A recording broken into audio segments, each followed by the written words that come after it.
रविले आफ्ना सांसदलाई दिए कडा निर्देशन, जथाभावी बोल्ने र काम नगर्नेमाथि कारबाहीको डण्डा चल्ने। फागुन 21 गतेको चुनावमा राष्ट्रिय स्वतन्त्र पार्टी रासोपाले 182 सीट जित्दै इतिहास रचेपछि आज सभापति रवि लामिछानेले पहिलो पटक सम्बोधन गरेका छन्। सभापति रविले आफ्ना नवनिर्वाचित सांसदहरूलाई कसरी अगाडि बढ्ने, कसरी देशको विकास गर्ने भन्ने बारे प्रशिक्षण दिएका हुन्। विगतमा एमाले र कांग्रेस लगायतका दलहरूका सांसदको जस्तो रासोपाका सांसदलाई छुट नभएको भन्दै रविले कडा निर्देशन दिएका हुन्।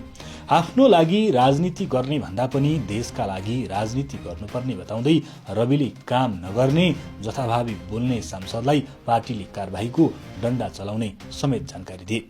पुराना पार्टीले सरकार चलाउँदा जनताले 35 वर्ष कुरे तर विकास भएन, अब रासोपालाई अद्भुत सीट दिएको भन्दै रविले आफ्ना सांसद पनि असफल भए जनता चुप नलाग्ने बताएका हुन्।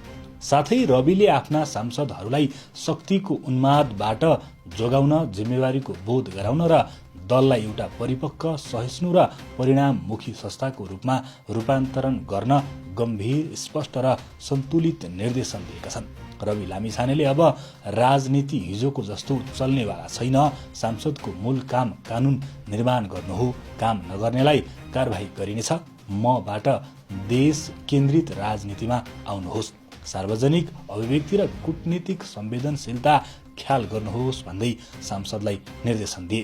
त्यस्तै उनले चुपचाप काम र विज्ञहरूको सम्मान गर्नुपर्ने, इतिहासको सम्मान र सहिष्णुताको अपील, भौतिक पूर्वाधार भन्दा सामाजिक न्यायमा जोड दिनुपर्ने, लगानीकर्ता र अन्तर्राष्ट्रिय समुदायलाई आश्वस्त गर्नुपर्ने लगायतका निर्देशन पनि दिएका छन्। जसरी भए पनि देशलाई माथि उठाउनु पर्नेमा उनले जोड दिएका छन्। सभापति रविले आफ्ना सांसदलाई दिएको चेतावनी तपाईलाई कस्तो लाग्यो?